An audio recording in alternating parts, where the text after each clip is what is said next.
안녕하십니까, 백산입니다.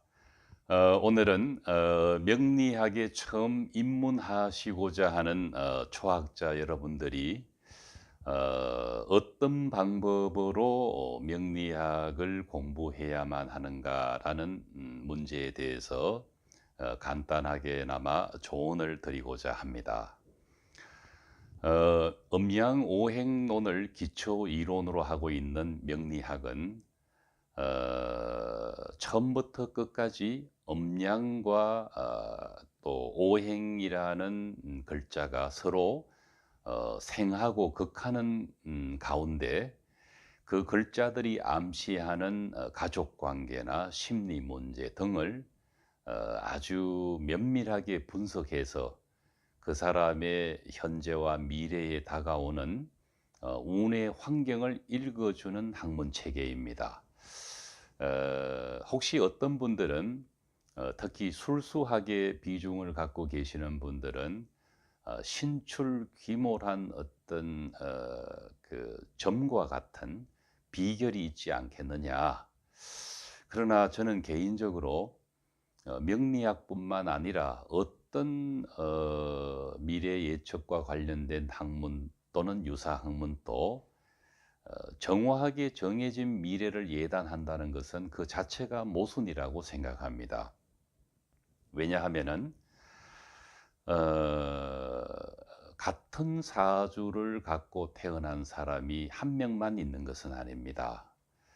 남녀 공이 각각 5, 60명, 6, 70명 정도라는 통계가 있는데 그들이 다 같이 같은 시기에 생을 마감하거나 유사한 질병을 걸리거나 또는 같은 직업을 갖고 있거나 하는 일은 결코 없습니다.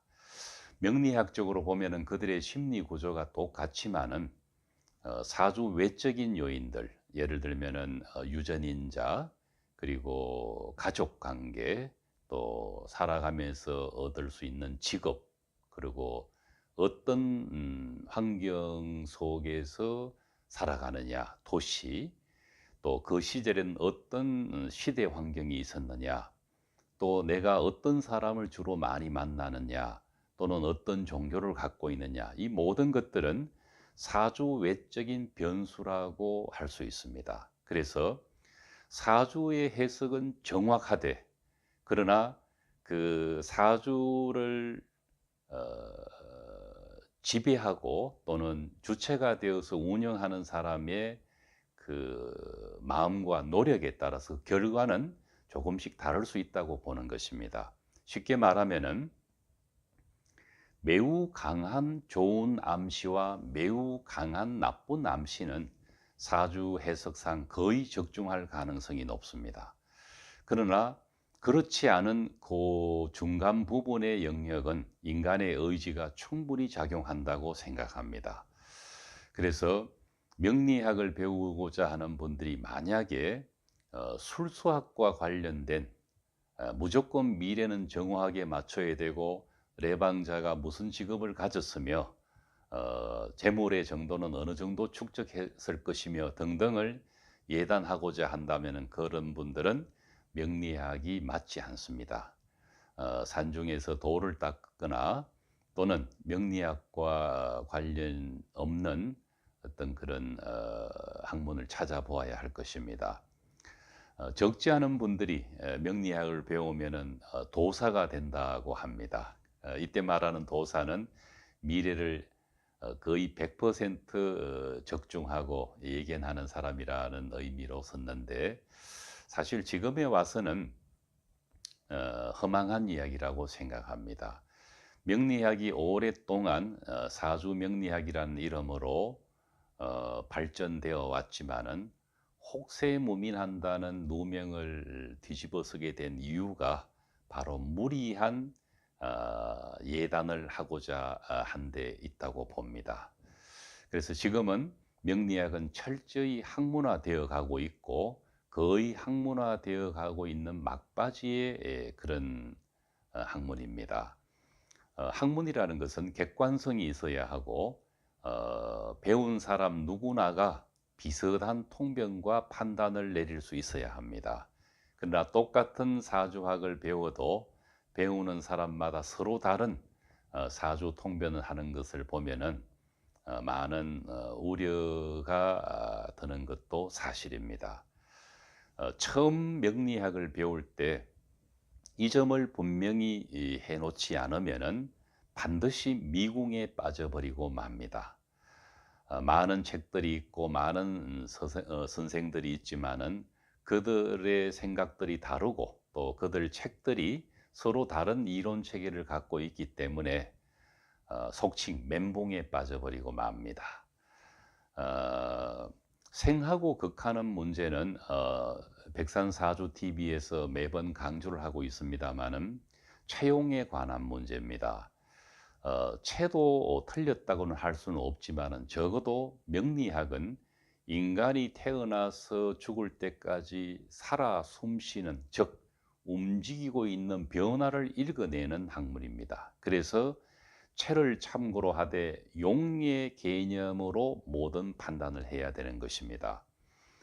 섭동명리학에서는 이 점을 분명히 하고 또 용신에 관한 문제를 오랜 세월 명리학의 수권 과제였던 이 용신에 관한 문제를 명쾌하게 해석을 해 놓았습니다. 간단하게 설명을 해 드리면은 용신과 희신의 조합은 화목, 수금, 화토, 토금이라는 네 가지 조합으로만 구성된다는 것을 어 백산사주TV 초기 동영상에서 분명하게 올려놓고 또 중화된 사주의 표본이라고 할 수 있는 관인상생격과 재관상생격 그리고 식신생제격을 꼼꼼하게 설명을 해 놓았습니다.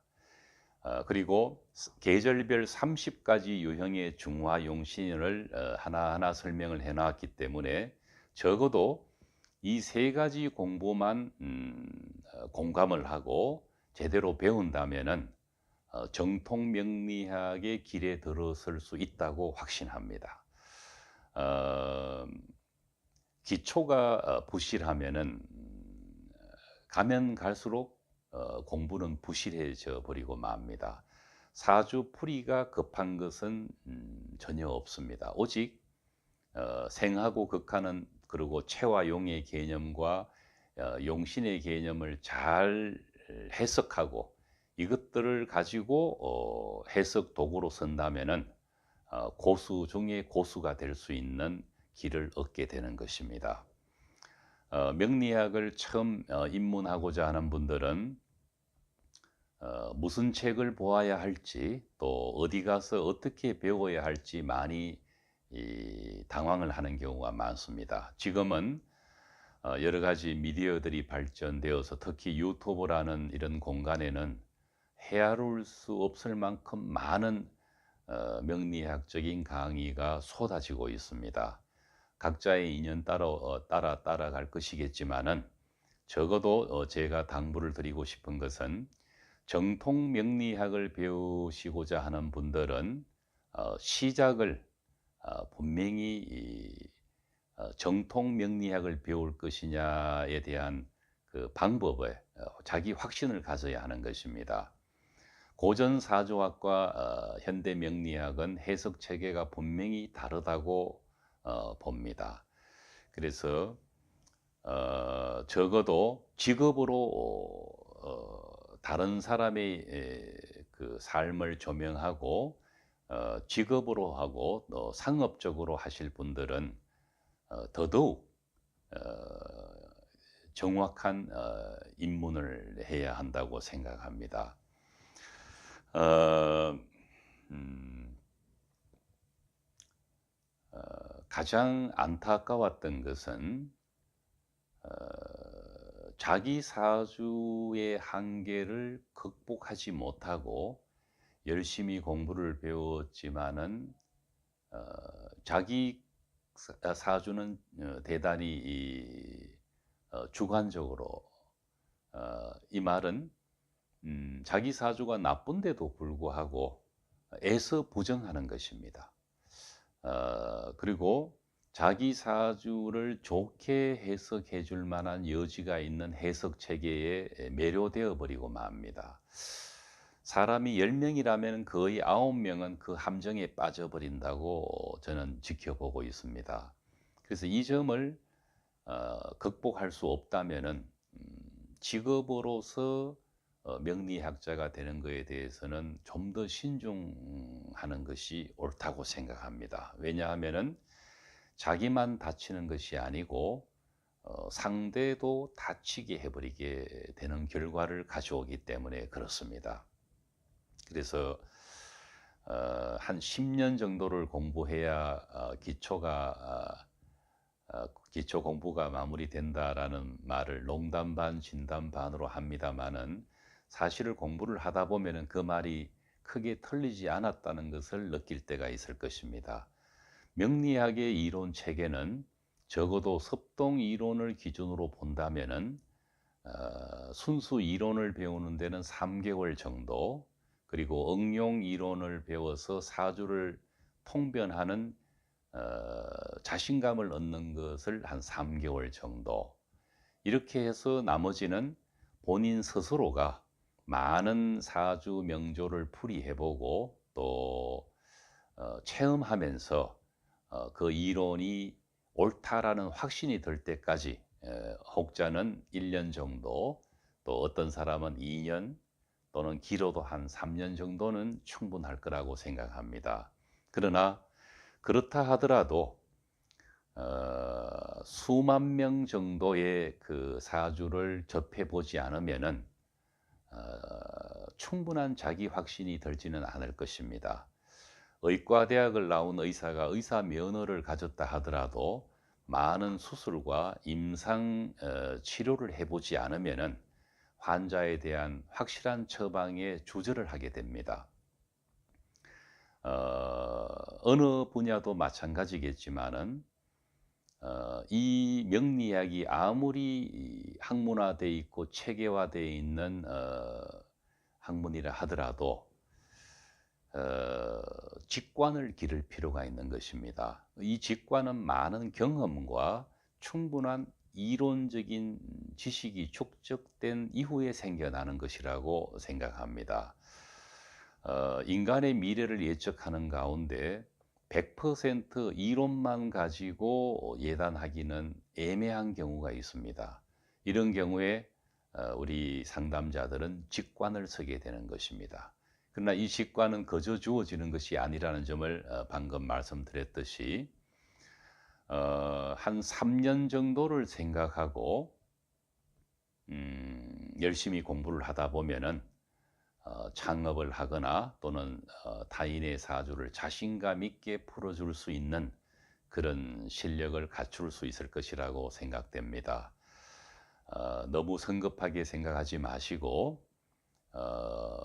느긋하게 원리에 대해서 충분한 자신감을 얻는 것이 이 공부를 성공하는 비결이라고 생각합니다. 만약 여러분들께서 상담을 원하시거나 또는 정통 명리학인 섭동 이론에 대해서 공부를 보고자 하는 그런 생각이 있으시다면은 언제든지 연락을 주시면은 인연이 되든 안 되든 제 경험을 최소한 나눠 드릴 수 있을 것이라고 약속드립니다. 감사합니다.